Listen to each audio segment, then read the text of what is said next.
Você já olhou para a história de Jesus e sentiu que algo não se encaixa? Um ministério de apenas 3 anos, uma vida que terminou aos 33, para muitos parece um roteiro interrompido, uma história que acabou cedo demais, quase como uma tragédia. Mas e se eu te dissesse que essa impressão está completamente errada?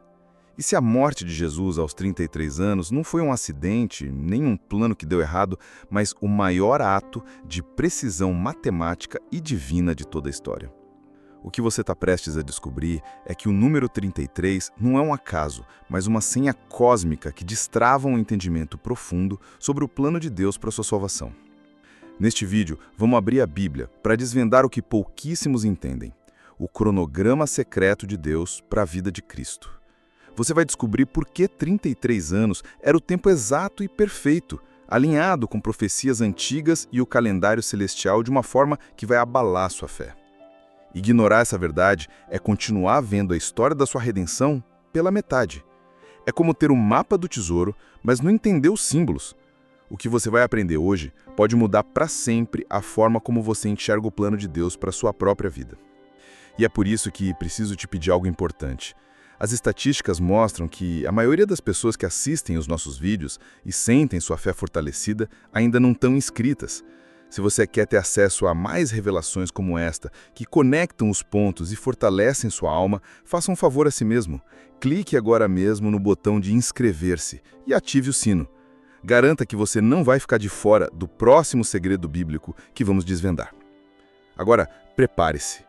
O que está em jogo não é apenas curiosidade histórica, mas um nível mais profundo de relacionamento com o Deus que controla cada segundo da história. Fique até o final, porque o motivo pelo qual Jesus viveu 33 anos vai, de fato, te chocar. Neste momento, vamos fechar os olhos por um instante e nos transportar para um lugar e um tempo que foram o epicentro da história da humanidade. Imagine caminhar pelas ruas empoeiradas de Jerusalém há pouco mais de 2000 anos. O ar está denso, uma mistura complexa, do cheiro de especiarias exóticas dos mercados lotados, o odor de animais sendo preparados para o sacrifício e a fumaça que sobe dos lares ao entardecer. O som é uma sinfonia caótica, mercadores gritando suas ofertas, o balido das ovelhas, o riso das crianças e, por baixo de tudo, um zumbido constante de fervor religioso e esperança desesperada. Mas sobrepondo-se a essa trilha sonora da vida cotidiana, há outro som, um que causa arrepios, o barulho ritmado e pesado das sandálias dos legionários romanos, cujas armaduras brilham sobre o sol implacável do Oriente Médio. Essa era a realidade de Jerusalém, uma cidade sob ocupação, um barril de pólvora espiritual, onde a profunda tradição judaica e a humilhação do domínio estrangeiro travavam uma silenciosa batalha espiritual todos os dias. O povo se apegava às promessas da Bíblia, buscando em cada esquina um sinal, um sussurro de que a salvação estava próxima. Eles ansiavam por um Messias, um libertador, que não apenas purificasse seus corações, mas que também expulsasse as águias romanas de suas terras sagradas. Era um tempo de expectativa máxima, onde cada novo profeta, cada novo mestre, era examinado com uma mistura de esperança e ceticismo, pois o propósito de vida de toda a nação parecia estar em jogo, aguardando um dos milagres reais prometidos nas antigas profecias bíblicas. A busca por um relacionamento com Deus que fosse real e libertador era a força motriz por trás de cada oração sussurrada no templo. Agora, vamos nos afastar um pouco da multidão e entrar num pátio tranquilo à sombra de uma oliveira antiga. Ali, encontramos duas figuras que representam perfeitamente o coração pulsante daquela época. Um deles é Simeão ben Hillel, um escriba idoso, de barba longa e branca, cujos olhos, apesar da idade, brilham com a sabedoria de uma vida inteira dedicada a decifrar os rolos da Torá e dos profetas. Ele é um homem que viu muitos falsos messias surgirem e desaparecerem como a poeira no vento. Ao seu lado está o seu discípulo Eliabe, um rapaz de talvez 20 e poucos anos, com o fogo da juventude nos olhos. Eliabe é apaixonado, impaciente, cheio de zelo. Ele devora o evangelho e as promessas de libertação, mas o coração dele está frustrado com a demora de Deus. Ele vê o sofrimento do seu povo, a arrogância dos romanos e se pergunta onde está a graça divina prometida. É a pergunta que ecoava em muitos corações. E é aqui que o velho mestre, com a sua sabedoria, muda o foco da conversa, elevando-a de uma questão política para um mistério divino. Meu jovem Eliabe, talvez estejamos fazendo as perguntas erradas. Se esse homem é quem dizem ser, a questão não é o que ele fará, mas por que ele faz as coisas da maneira que ele faz. A verdadeira pergunta que deveria nos intrigar, o verdadeiro mistério por trás de seus milagres reais e da sua mensagem é: por que agora?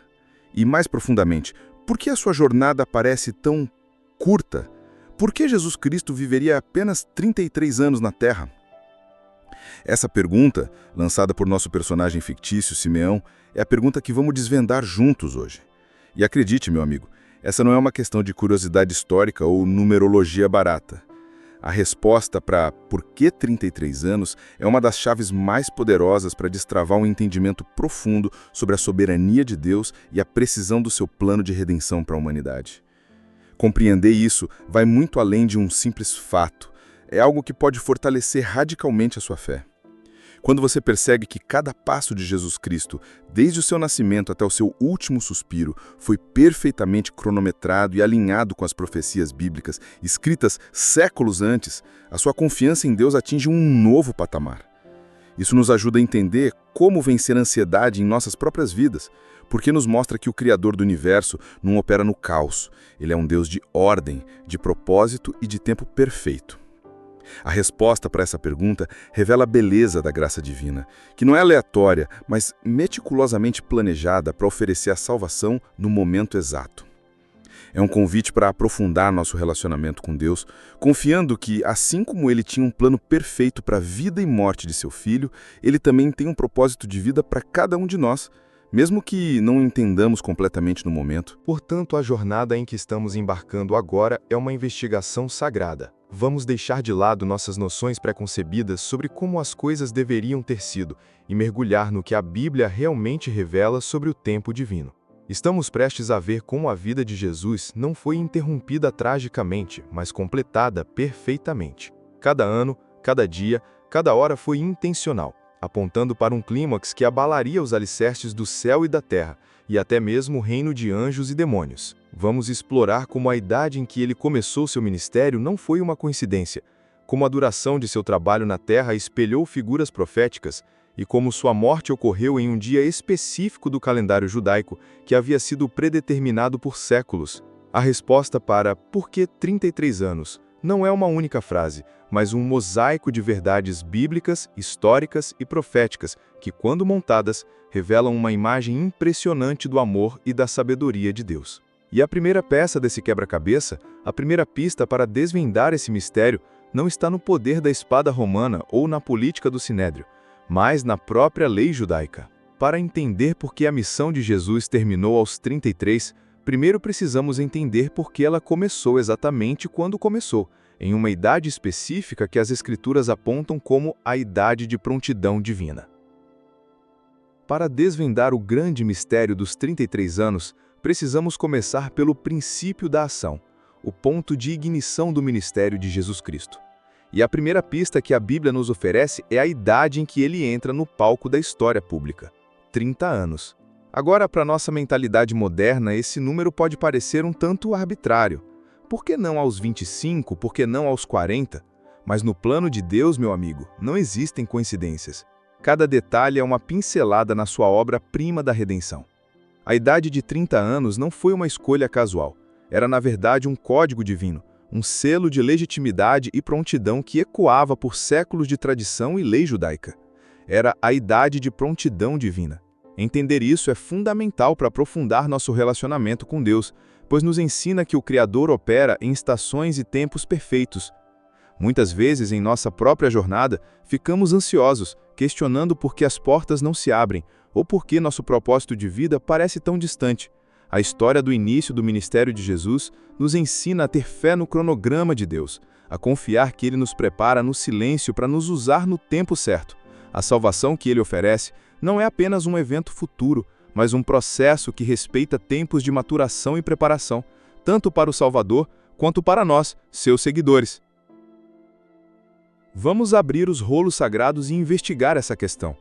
A principal base para a idade de 30 anos vem diretamente da lei mosaica, especificamente no livro de Números, capítulo 4. Ali Deus dá uma instrução clara a Moisés sobre os levitas, a tribo separada para o serviço sagrado no tabernáculo e posteriormente no templo.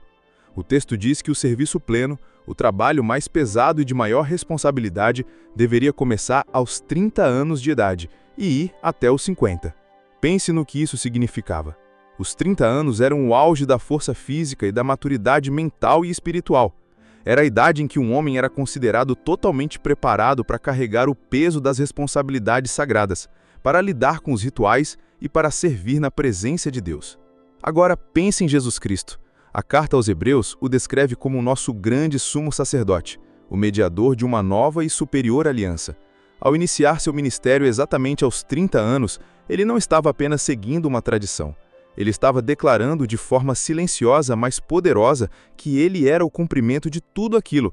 Ele era o sacerdote perfeito entrando no serviço no tempo divinamente apontado, não para servir em um templo feito por mãos humanas, mas para se oferecer como sacrifício final, garantindo uma transformação de vida eterna para todos que nele creem. É um detalhe que, à primeira vista, parece pequeno, mas que revela a profundidade do plano de Deus. Mas a simbologia dos 30 anos não se limitava apenas ao serviço sacerdotal. Ela também ecoava nos corredores do poder e da liderança em Israel.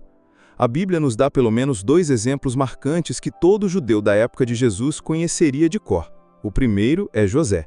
Lá em Gênesis 41, versículo 46, lemos que José tinha 30 anos quando saiu da prisão e se apresentou perante o faraó, rei do Egito.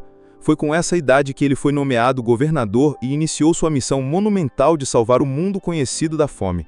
O segundo exemplo é ninguém menos que o maior rei de Israel, Davi.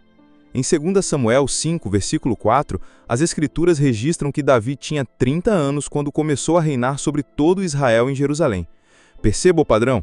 A idade de 30 anos era cultural e espiritualmente reconhecida como ponto de partida para missões de impacto global e liderança real. Ao iniciar sua obra pública aos 30, Jesus Cristo estava se alinhando a esses arquétipos de libertador e rei.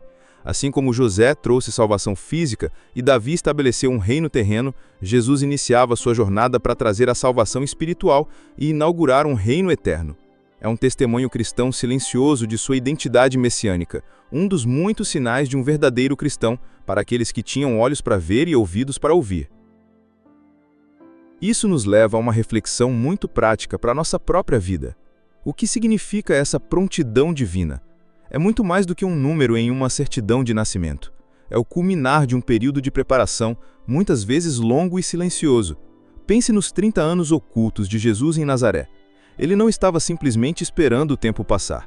Ele estava aprendendo, crescendo em sabedoria e estatura, e em graça para com Deus e os homens.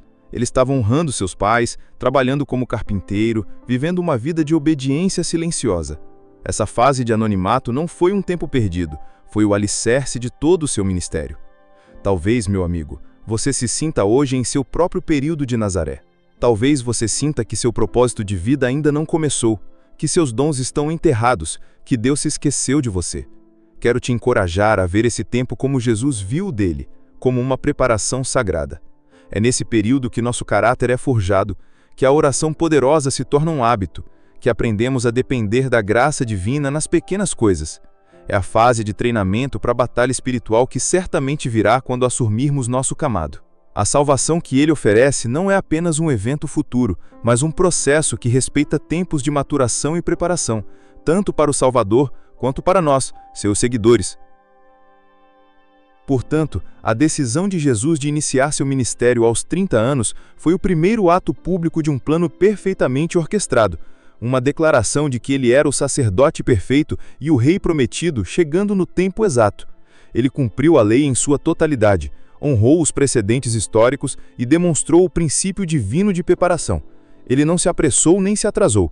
Ele se moveu em perfeita sincronia com o relógio do Pai. E essa precisão no início de sua jornada apenas nos prepara para a precisão ainda mais chocante que veríamos no restante da sua vida e principalmente da sua morte. Se o ponto de partida foi tão calculado, o que isso nos diz sobre a jornada em si? Com o cronômetro divino agora correndo, Jesus tinha um tempo limitado para cumprir uma missão eterna. Ele não tinha décadas pela frente para construir lentamente um movimento. Cada dia, cada hora contava.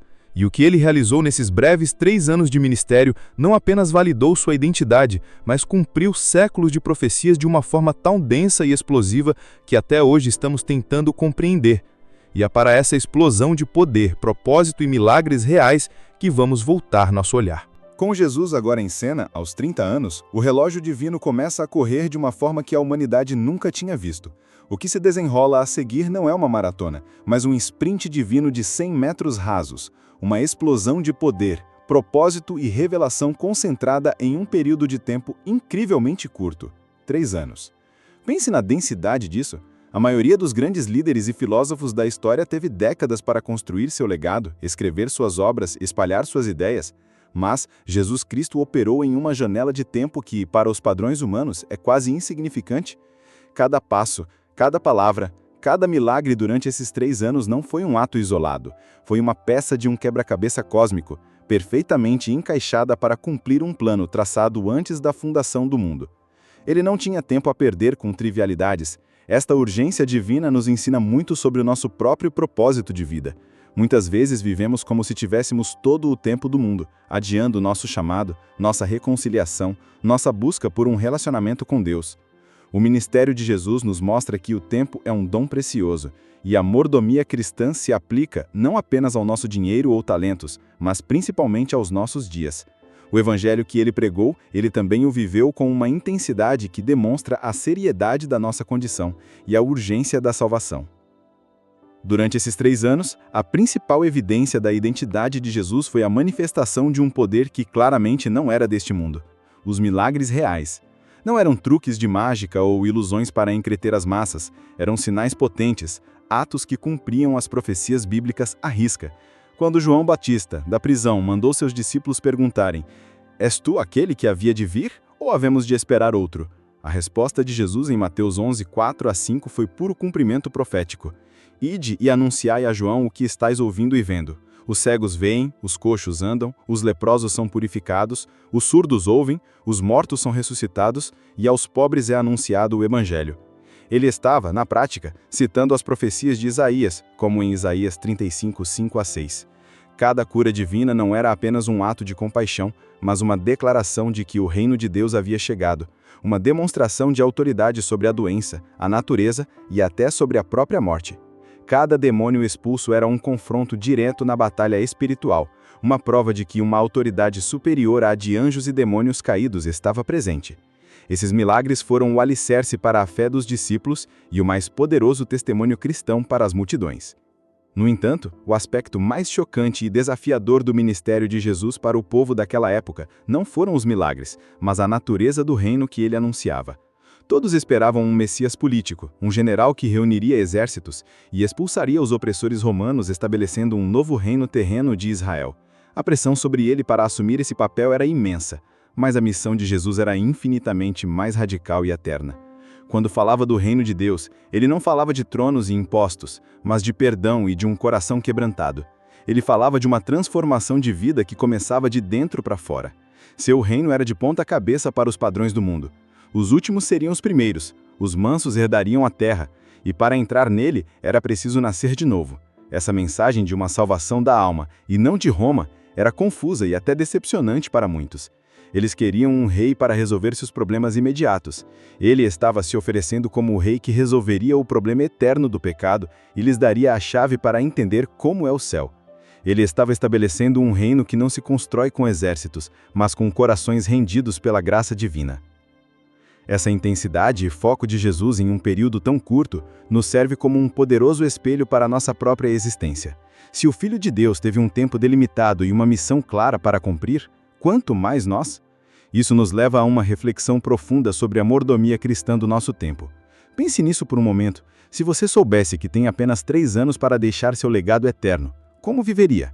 Você se preocuparia com as pequenas ofensas, com o acúmulo de bens materiais, com a opinião dos outros? Ou você focaria naquilo que tem valor eterno, como o perdão, o serviço e o aprofundamento do seu relacionamento com Deus? Fazer uma oração poderosa pedindo a Deus que nos dê essa perspectiva eterna pode ser o início de uma revolução em nossas prioridades. É um antídoto incrível para como vencer a ansiedade, porque a ansiedade muitas vezes vem de focarmos em coisas que não podemos controlar, ou que, no grande esquema das coisas, não importam. A vida de Jesus nos chama a uma conversão ao cristianismo que é diária, uma constante reavaliação de nossas prioridades à luz da eternidade, uma superação de vícios como a procrastinação, a apatia e a distração. Portanto, esses 3 anos foram uma demonstração concentrada e irrefutável da identidade e do propósito de Jesus Cristo. Através de seus milagres, ele provou que era o Messias prometido. Através de seus ensinamentos, ele revelou a natureza espiritual e eterna de seu reino. Ele estabeleceu o fundamento, chamou seus discípulos, ensinou-lhes tudo o que precisavam saber e os preparou para o que viria a seguir. Mas essa demonstração de poder e propósito não aconteceu no vácuo.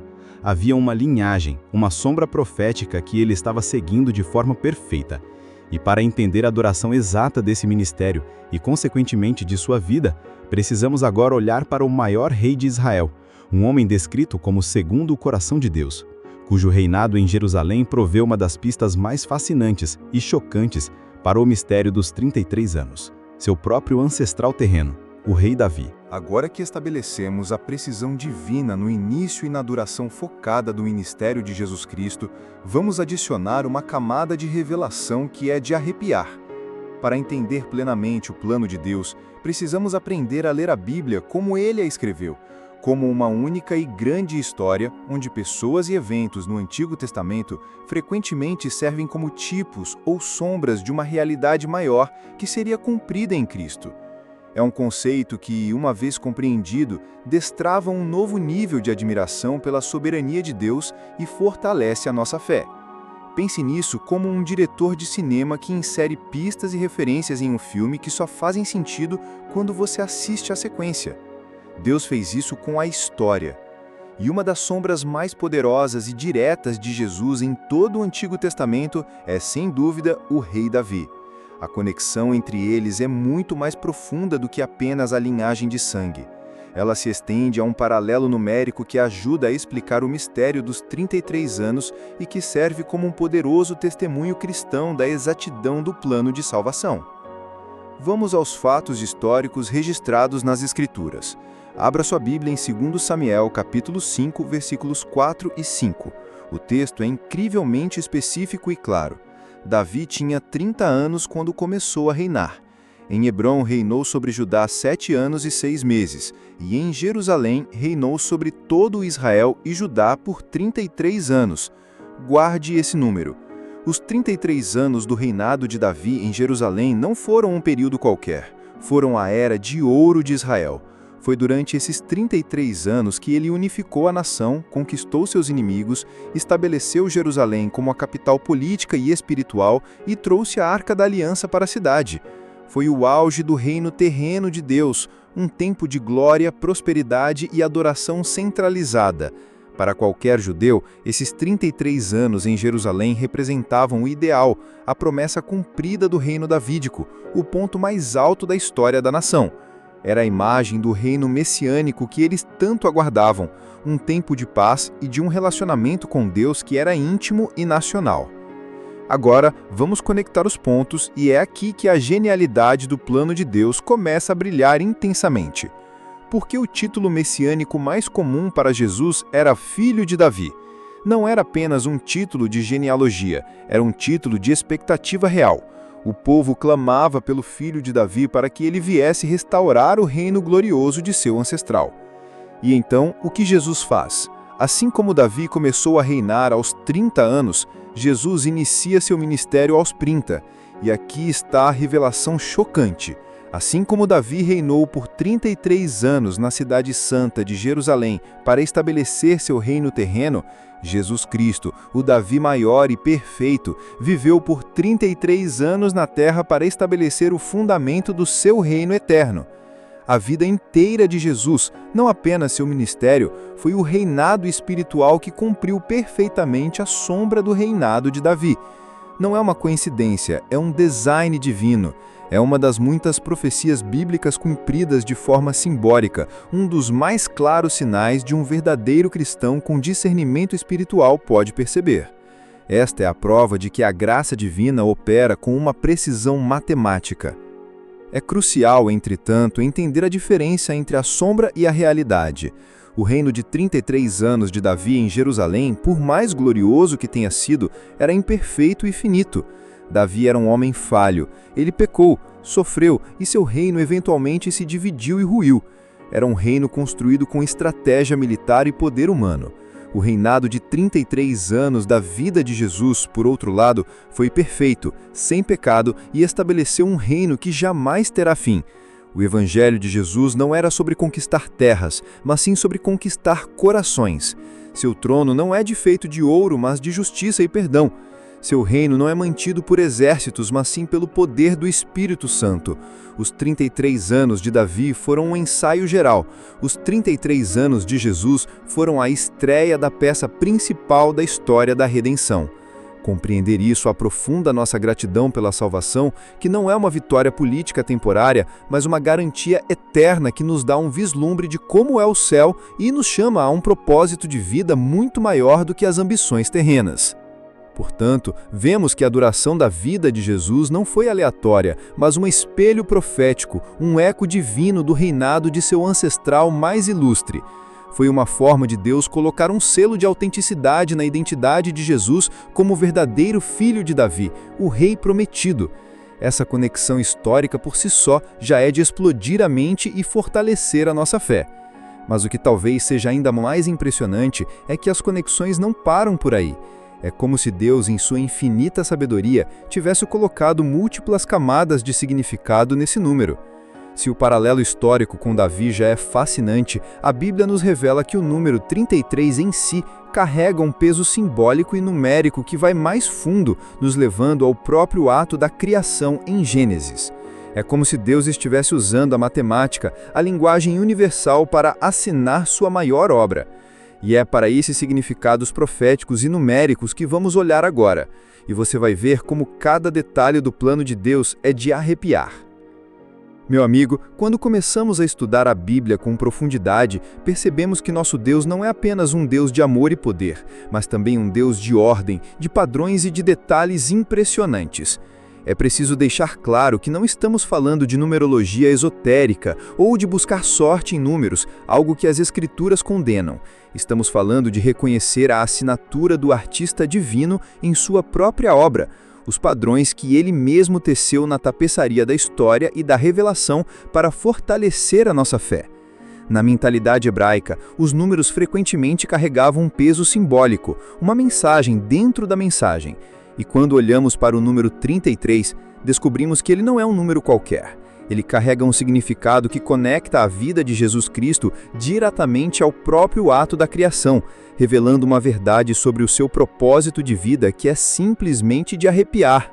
Entender isso aprofunda o nosso relacionamento com Deus de uma maneira única, pois começamos a apreciar não apenas o seu coração, mas também a sua mente brilhante por trás do plano de salvação.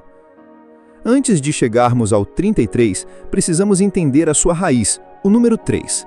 Em toda a Escritura, do Gênesis ao Apocalipse, o número 3 é consistentemente usado para significar totalidade, perfeição e, sobretudo, a manifestação da divindade. A manifestação mais óbvia e poderosa, claro, é a Santíssima Trindade, mas os padrões não param aí. Jesus ressuscitou dos mortos ao terceiro dia, selando a vitória sobre a morte. Ele orou 3 vezes no Getsêmani, em sua agonia final. Pedro negou Jesus 3 vezes e foi restaurado com 3 perguntas diretas de amor. Tu me amas? O próprio ministério de Jesus durou cerca de 3 anos. A inscrição na cruz foi escrita em 3 idiomas. Vemos esse padrão repetidamente. O número 3 na Bíblia funciona como um selo divino, indicando que algo está completo, perfeito e divinamente orquestrado. É a marca da presença e da ação de Deus na história.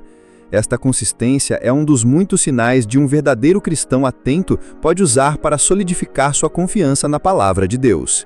Agora segure-se firme, porque aqui é onde a revelação se torna chocante e a precisão de Deus se mostra de forma inegável. Se pegarmos o texto original em hebraico do primeiro capítulo da Bíblia, o relato da criação em Gênesis 1, e contarmos as vezes que o nome de Deus aparece, encontramos algo espantoso. O nome usado nesse capítulo para Deus, em seu poder de Criador, é Elohim. E quantas vezes Elohim é mencionado em Gênesis 1? exatamente 33 vezes. Pare e pense no peso disso. O número que marca a duração da vida do Salvador do mundo, Jesus Cristo, é o mesmo número de vezes que o nome do Deus Criador foi estampado no capítulo inaugural de toda a história, no relato da criação original. Isso não pode ser uma coincidência. É uma marca d'água divina, um código celestial que conecta o Criador ao Redentor. É um testemunho cristão silencioso, embutido na matemática do texto sagrado, de que o Jesus que caminhou na Galileia é o mesmo Elohim que disse, haja luz. É uma camada de profundidade que prova que o Evangelho não começou em Belém, mas na eternidade. Então, qual é a mensagem teológica por trás dessa conexão numérica perfeita? Se o número 33 está intrinsecamente ligado à criação original e também à vida de Jesus, a conclusão é poderosa e transformadora. A mensagem é que Jesus Cristo é a nova criação. O apóstolo Paulo entendeu isso perfeitamente quando escreveu em 2 Coríntios 5:17. Assim que, se alguém está em Cristo, nova criatura é, as coisas velhas já passaram, eis que tudo se fez novo. Jesus não veio ao mundo apenas para consertar ou remendar a criação antiga que foi manchada pela queda e pelo pecado. Ele veio para inaugurar algo radicalmente novo. Sua vida de 33 anos foi simbolicamente o capítulo de Gênesis da nova humanidade. Cada milagre, cada ensinamento, cada ato de perdão era um ato de recriação. A transformação de vida que a salvação oferece não é apenas uma reforma moral, é uma recriação ontológica, é receber uma nova natureza, é o começo de uma vida após a morte, que não é apenas uma continuação, mas uma gloriosa recriação. Portanto, o mistério dos 33 anos se aprofunda ainda mais. Não é apenas um eco do reinado do maior rei de Israel, Davi, mas também um selo divino que conecta Jesus, o Filho Redentor, ao poder de Elohim, o Deus Criador. Sua vida foi a assinatura de Deus na história, o poema perfeito da nova criação, divinamente planejado e numericamente selado. A precisão é de deixar qualquer um maravilhado e de joelhos em pura adoração. E se você acha que a exatidão do plano de Deus para por aí, prepare-se, porque se a história e a numerologia já são impressionantes, elas se tornam quase inacreditáveis quando as sobrepomos ao relógio profético mais detalhado de toda a Bíblia e ao calendário sagrado de Israel.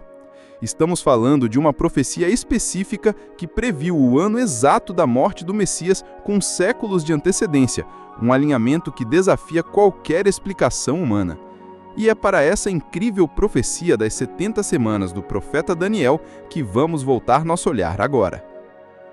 Se os paralelos históricos e o simbolismo numérico já fortaleceram nossa fé, o que vamos examinar agora é o que muitos consideram o relógio profético mais preciso de toda a Bíblia. Estamos falando da incrível profecia das 70 semanas, registrada no livro de Daniel, capítulo 9. Para entender o contexto, imagine a cena. Daniel, um homem de Deus, está no exílio na Babilônia. Seu coração está partido pela desolação de Jerusalém, e ele se derrama em uma das mais belas e sentidas orações de confissão e súplica de toda a Escritura. É uma oração poderosa que move os céus. E em resposta a essa oração, Deus não envia apenas consolo. Ele envia o anjo Gabriel com uma revelação detalhada, uma linha do tempo matemática que traçaria o futuro de Israel e apontaria para a vinda e a morte do Messias com uma exatidão de cair o queixo. Isso nos mostra que, quando buscamos um relacionamento com Deus com sinceridade e um coração quebrantado, Ele nos responde com revelações que vão muito além do que pedimos ou pensamos. Essa profecia não é uma poesia vaga, é a prova cabal de que a história da nossa salvação não é uma série de acidentes, mas um roteiro divino, escrito e cronometrado pelo próprio autor da vida. Vamos mergulhar nos detalhes dessa profecia e peço que preste muita atenção. Em Daniel 9, versículo 25, o anjo Gabriel diz: "Sabe e entenda, desde a saída da ordem para restaurar e para edificar Jerusalém até o Messias, o príncipe haverá 7 semanas e 62 semanas." A linguagem aqui é de semanas de anos, um conceito comum no pensamento hebraico, onde uma semana pode representar 7 anos. Então, vamos fazer a conta. 7 semanas mais 62 semanas somam 69 semanas. Multiplicando 69 por 7, chegamos a 483. A profecia estabelece um ponto de partida claro, a saída da ordem para restaurar e para edificar Jerusalém. Historiadores e teólogos apontam para o decreto do rei Artaxerxes da Pérsia, registrado em Neemias, capítulo 2, por volta de 445 a.C., como o cumprimento dessa ordem. Agora, se contarmos 483 anos proféticos, que no calendário bíblico são de 360 dias, a partir dessa data, chegamos com uma precisão impressionante exatamente à semana em que Jesus Cristo fez sua entrada triunfal em Jerusalém, montado em um jumentinho, sendo aclamado como rei.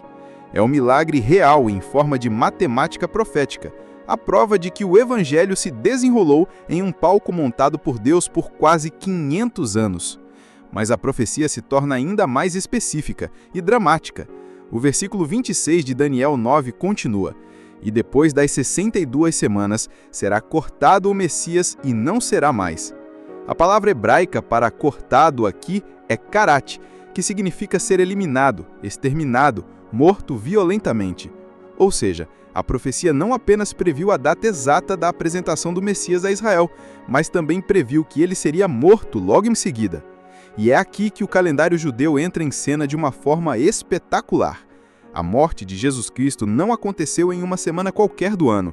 Ele foi crucificado durante a celebração da Páscoa. No exato momento em que os sumos sacerdotes estavam sacrificando os cordeiros pascais no templo para a celebração da festa, Jesus, o Cordeiro de Deus que tira o pecado do mundo, estava sendo sacrificado na cruz do Calvário.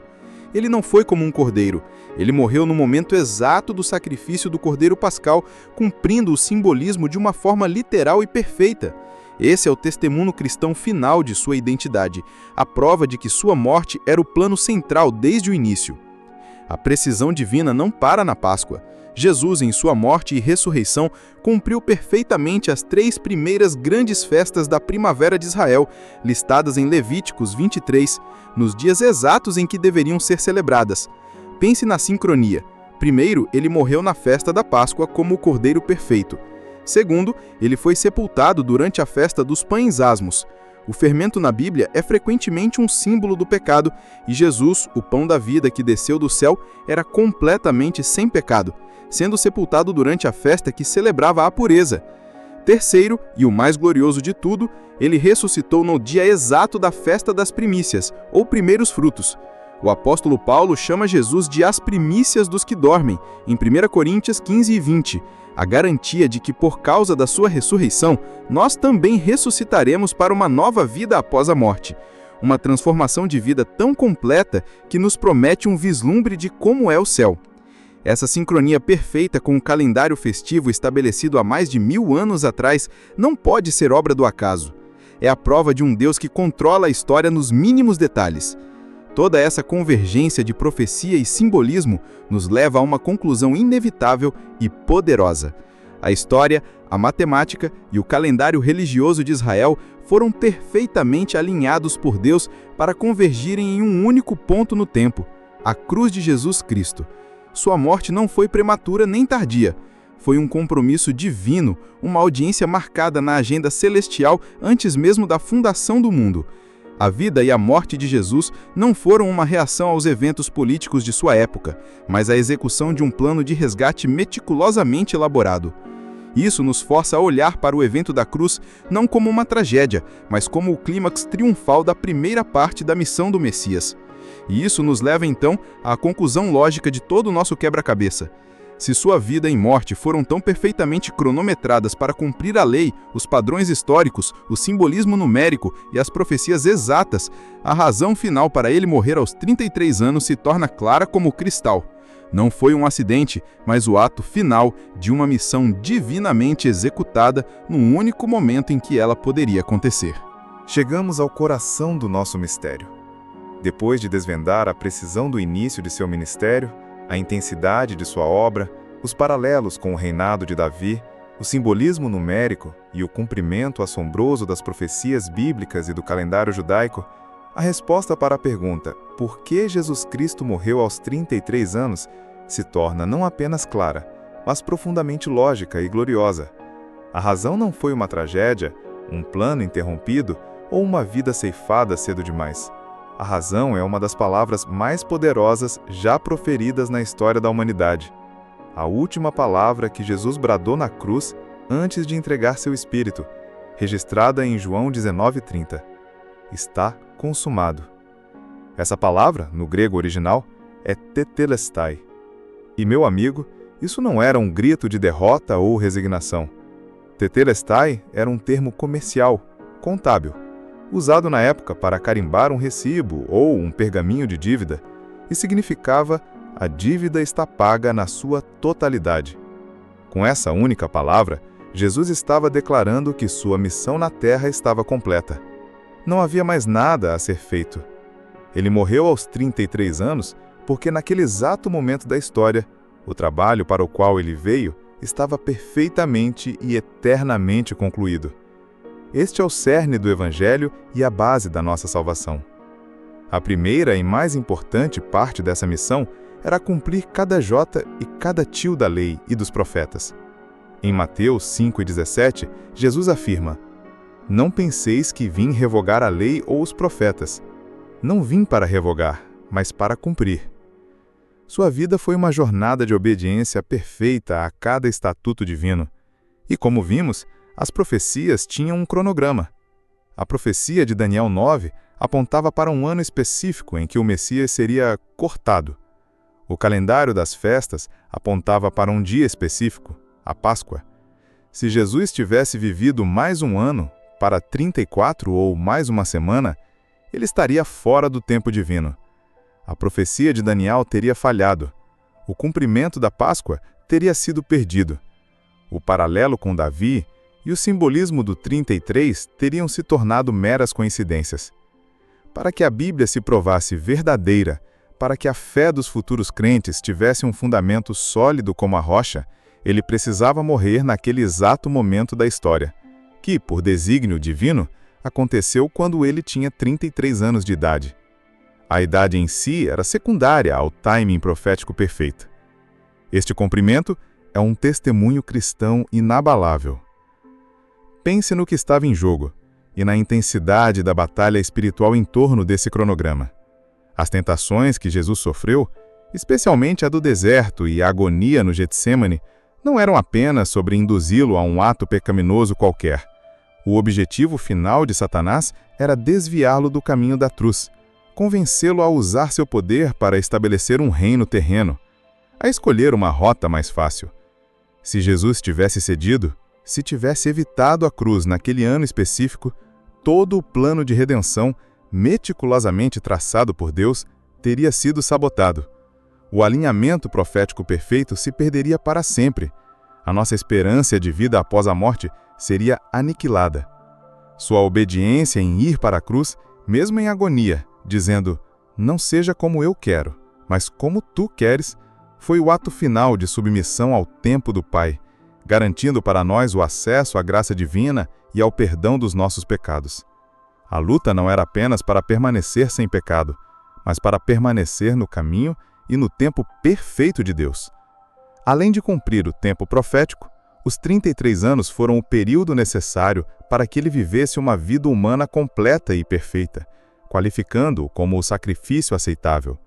A carta aos Hebreus, 4:15, nos diz que ele foi tentado em todas as coisas à nossa semelhança, mas sem pecado. Ele precisou viver o suficiente para experimentar a alegria e a dor, a amizade e a traição, o trabalho e o cansaço. Ele precisou enfrentar as tentações da juventude e as responsabilidades da vida adulta.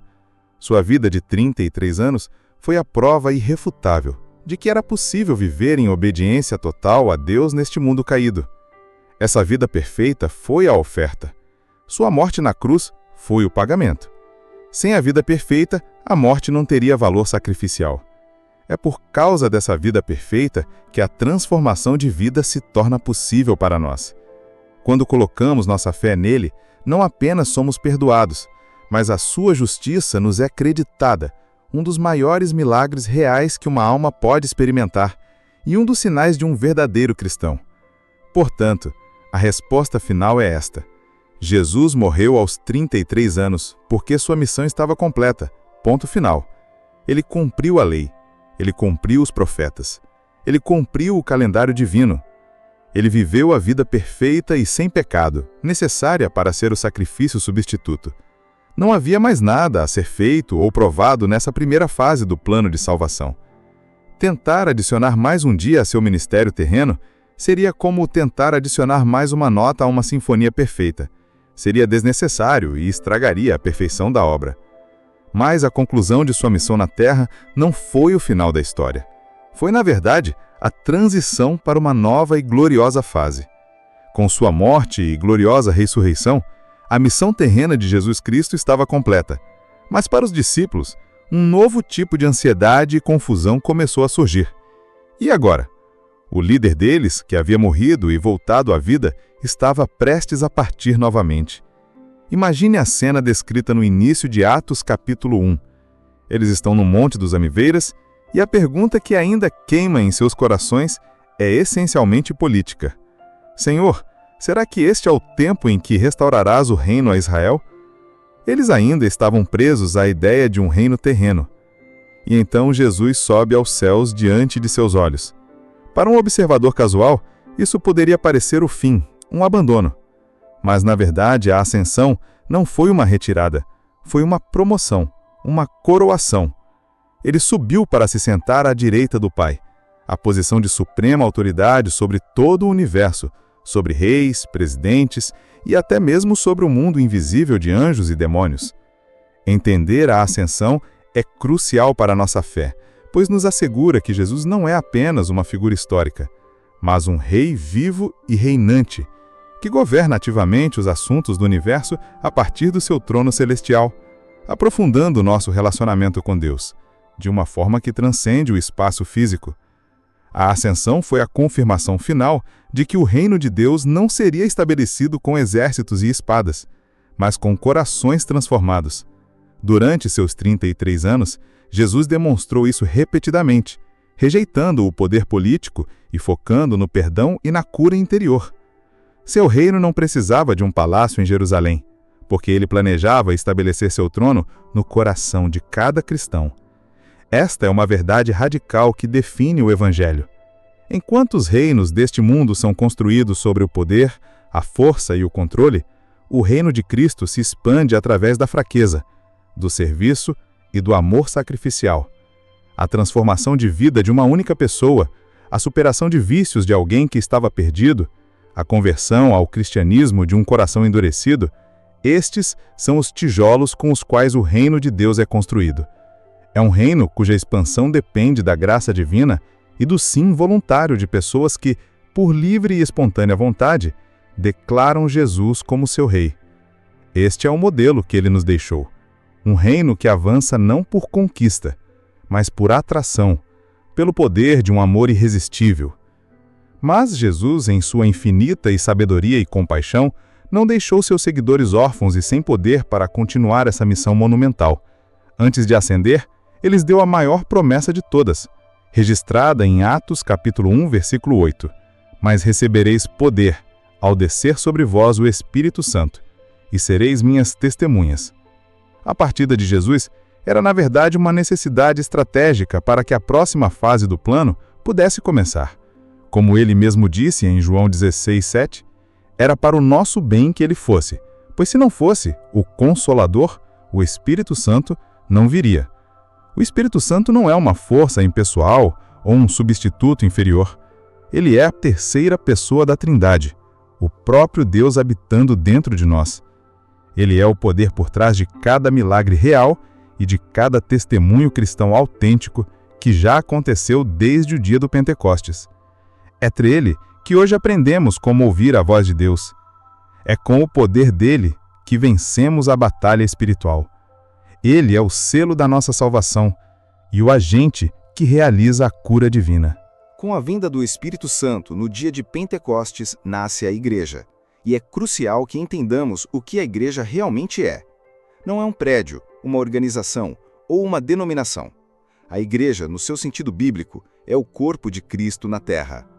A missão que Jesus começou em seus 33 anos, agora continua através de nós, seus seguidores, que fomos enxertados nesse corpo e capacitados pelo seu Espírito.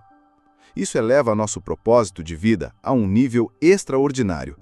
Não estamos apenas tentando ser boas pessoas, somos embaixadores de um Rei Celestial, encarregados de continuar sua obra. A mordomia cristã se estende agora à administração do Evangelho. Somos as mãos que servem, os pés que vão e a voz que proclama as boas novas. A grande comissão de fazer discípulos não foi dada apenas aos 12 originais, mas a cada pessoa que experimentou a transformação de vida através de Cristo. Nós nos tornamos participantes ativos na expansão do reino mais poderoso que já existiu. Assim, a ascensão de Jesus e o envio do Espírito Santo não foram o epílogo da história, foram o início de um novo e excitante capítulo. O rei subiu ao seu trono e de lá enviou seu poder para que seus embaixadores pudessem continuar o trabalho. O reino de Deus passou de uma manifestação localizada, na pessoa de Jesus, em Israel, para uma força global e descentralizada, habitando no coração de milhões de crentes em todo o mundo, em todas as nações. O plano de Deus, longe de ter terminado aos 33 anos de Jesus, na verdade, explodiu em uma nova dimensão. E essa verdade nos leva a sair da teologia e da história e aterrissar diretamente em nossas vidas hoje. Se o plano de Deus foi tão perfeito para a vida de Jesus, e se o reino dele agora continua através de nós, isso levanta uma questão muito pessoal e urgente para cada um de nós. A pergunta deixa de ser o que Jesus fez com os 33 anos dele, e se torna algo muito mais íntimo e desafiador. Depois de viajarmos pela história, pelos números e pelas profecias, a nossa jornada nos traz de volta ao ponto de partida, o nosso próprio coração. Toda essa revelação sobre a precisão do plano de Deus não é para ser apenas um conhecimento intelectual que guardamos em uma prateleira da mente. Ela tem um propósito transformador. A pergunta agora deixa de ser o que Jesus Cristo fez com os 33 anos dele, e se torna a questão mais pessoal e urgente de todas. O que você fará com os anos que Deus te deu? Seja qual for a sua idade hoje, o tempo que você tem pela frente é um dom, uma concessão da graça divina. Cada dia que você acorda é um talento que Deus coloca em suas mãos. A forma como vivemos nossos dias, as prioridades que escolhemos, as coisas com as quais gastamos nossa energia, tudo isso é a nossa resposta a essa pergunta. Este é o cerne da mordomia cristã. Não se trata apenas de dízimos e ofertas. Trata-se da administração da nossa própria vida, um recurso finito e precioso. Você está investindo seus dias na construção de um legado eterno ou enterrando o seu potencial no solo da distração e da procrastinação? A maneira como encaramos nosso tempo é um dos mais claros sinais de um verdadeiro cristão. A grande diferença entre a nossa jornada e a de Jesus é que ele sabia exatamente o tempo que tinha. Nós, por outro lado, vivemos com a incerteza do amanhã. Nenhum de nós tem a garantia de que terá mais 70, 50 ou mesmo mais um ano de vida. E essa realidade não deve nos trazer um medo paralisante, mas sim uma urgência santa. O convite para a salvação, para a conversão ao cristianismo e para uma profunda transformação de vida é para hoje. A Bíblia é enfática sobre isso. Em 2 Coríntios 6:2, ela diz: Eis aqui agora o tempo aceitável, eis aqui agora o dia da salvação. Não amanhã, não na próxima semana, não quando você colocar sua vida em ordem. Agora. O inimigo, na sua astúcia na batalha espiritual, adora a procrastinação. Ele sussurra: você tem muito tempo, resolva isso depois. Mas essa é uma das suas maiores mentiras. A oportunidade de render sua vida a Cristo, de buscar o perdão, de começar a construir um relacionamento com Deus que seja real e profundo, é um presente que está sobre a mesa nesse exato momento. Não sabemos quando essa oferta será retirada. Então, como podemos viver uma vida que responda sim a esse chamado? Uma vida com propósito eterno. O caminho é mais simples do que parece e começa com decisões práticas. Primeiro, defina quem é o seu rei. Comece cada dia com uma oração poderosa, mesmo que curta, reafirmando: Jesus Cristo, hoje eu escolho que Tu sejas o Senhor da minha vida, das minhas decisões, do meu tempo. Segundo, ame ativamente. Procure uma oportunidade, por menor que seja, de praticar o amor sacrificial que vimos no tópico 2. Pode ser algo tão simples como ouvir um amigo que precisa desabafar em vez de ficar no celular, ou ajudar em uma necessidade prática de alguém em sua comunidade. Terceiro, invista seus dons. Pare de pensar que não tem nada a oferecer.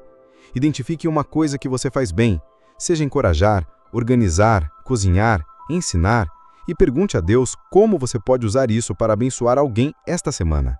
O Evangelho se torna real quando ele sai da teoria e se transforma em ação. Esses passos práticos são o que dão substância ao nosso testemunho cristão. É claro que essa jornada não é isenta de obstáculos. O medo, a ansiedade sobre o futuro, as pressões do dia a dia, tudo isso pode nos paralisar e nos desviar do nosso propósito de vida. É por isso que a fé não é uma crença passiva, mas uma confiança ativa no poder e bondade de Deus. É aqui que aprendemos como vencer a ansiedade, entregando nossas preocupações a Ele, em oração, confiando que seu plano para nós é bom, mesmo que não entendamos todos os detalhes. É lembrar que se Ele orquestrou a história com tanta precisão para a primeira vinda de Jesus, Ele certamente tem o controle sobre os detalhes da nossa pequena vida.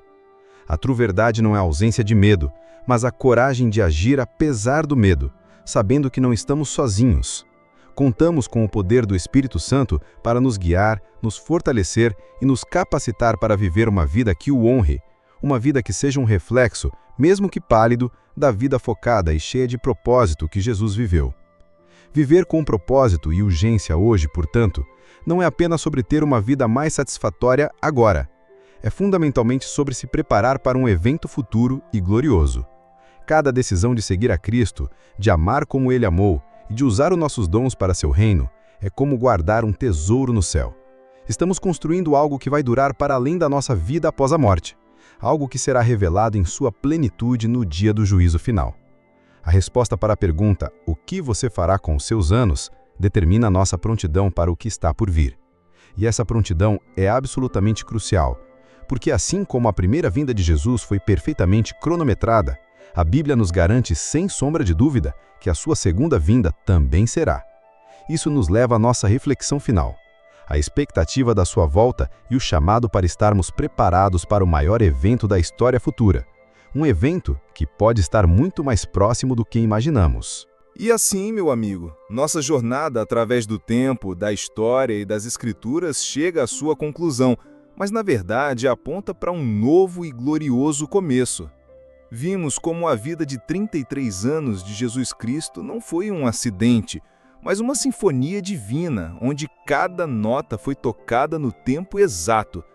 A precisão de Deus em alinhar a lei, os padrões históricos, o simbolismo numérico e as profecias bíblicas para a primeira vinda de seu Filho é a maior prova que podemos ter de sua soberania e fidelidade.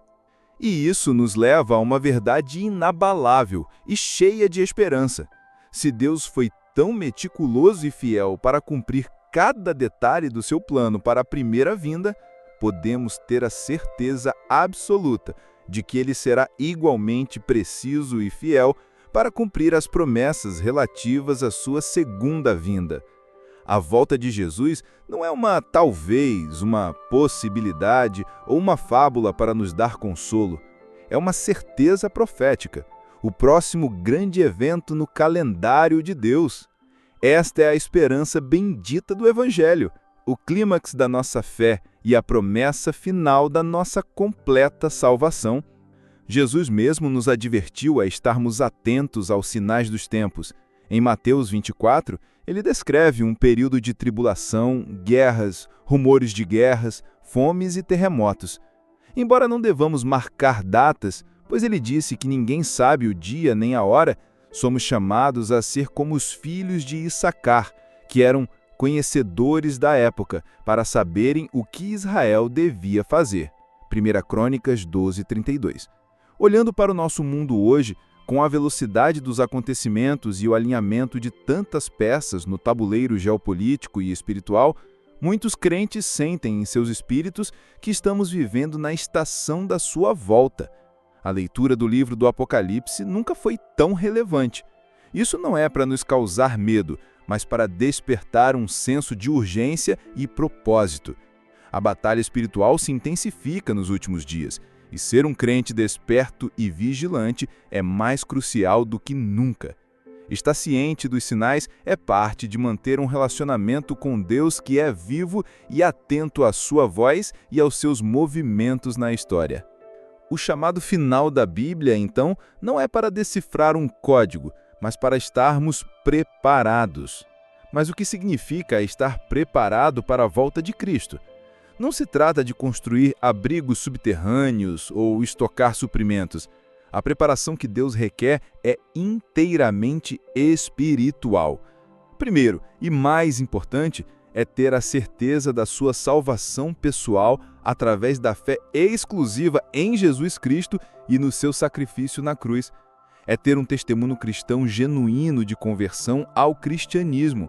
Segundo, é viver uma vida de santidade e vigilância, buscando a superação de vícios e uma contínua transformação de vida através do poder do Espírito Santo. Terceiro, é estar ocupado com os negócios do Pai, praticando a mordomia cristã dos dons e oportunidades que Ele nos deu, como vimos anteriormente. Estar preparado é viver cada dia com a expectativa de que Ele pode voltar a qualquer momento, um evento que a Bíblia chama de arrebatamento. E, ao mesmo tempo, trabalhar e planejar com a diligência de quem pode ter muitos anos pela frente. A esperança da volta de Cristo é o maior antídoto para o desespero e a falta de propósito. É a promessa de que a justiça finalmente prevalecerá. É a expectativa da cura divina final para toda a criação, o fim de toda lágrima, dor e morte. É a ânsia pela nossa vida após a morte glorificada, onde finalmente entenderemos plenamente como é o céu e veremos nosso Salvador face a face. Esta esperança nos dá força para perseverar nos momentos difíceis, para praticar o perdão quando somos feridos e para manter nosso foco no que é eterno.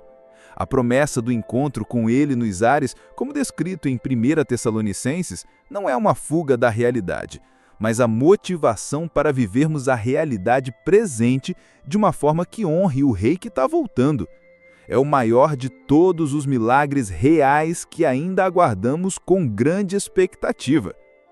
Portanto, o mistério dos 33 anos nos revela um Deus de precisão, propósito e promessas cumpridas.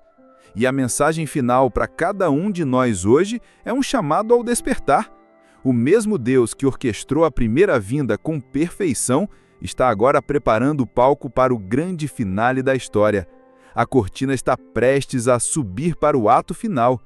A pergunta que ecoa através dos séculos e chega até você neste exato momento é: você está preparado? Não adie a decisão mais importante da sua vida. Renda seu coração a Jesus Cristo, aprofunde sua caminhada com Ele, viva com propósito e urgência. Faça da sua vida uma oração poderosa de prontidão para que no dia em que o céu se rasgue e o Rei voltar em glória, você não seja pego de surpresa, mas possa levantar a cabeça com alegria, sabendo que a sua redenção se aproxima. Ok, aqui está uma proposta de conclusão para o roteiro, seguindo as suas instruções. E agora, a reflexão final é sua. Saber que cada segundo da vida de Jesus Cristo foi perfeitamente planejado por Deus te traz mais paz ou mais temor? Por quê? Quero muito ler sua opinião sincera aqui nos comentários. Sua perspectiva é valiosa e pode fortalecer a fé de outra pessoa que está lendo. Se esse vídeo te mostrou um nível de profundidade que você não conhecia e você tem fome por mais, não corra o risco de perder o que vem a seguir. Inscreva-se agora no canal e ative o sino. É a única forma de garantir que você receberá as próximas chaves que destravam os segredos da Palavra de Deus. Não pare sua jornada de conhecimento aqui. O vídeo que está aparecendo na sua tela foi escolhido a dedo para te levar ainda mais fundo. Clique nele agora e vamos continuar. Que a paz de um Deus que tem tudo sob controle inunde o seu coração. Nós somos o Canal da Esperança. Até a próxima!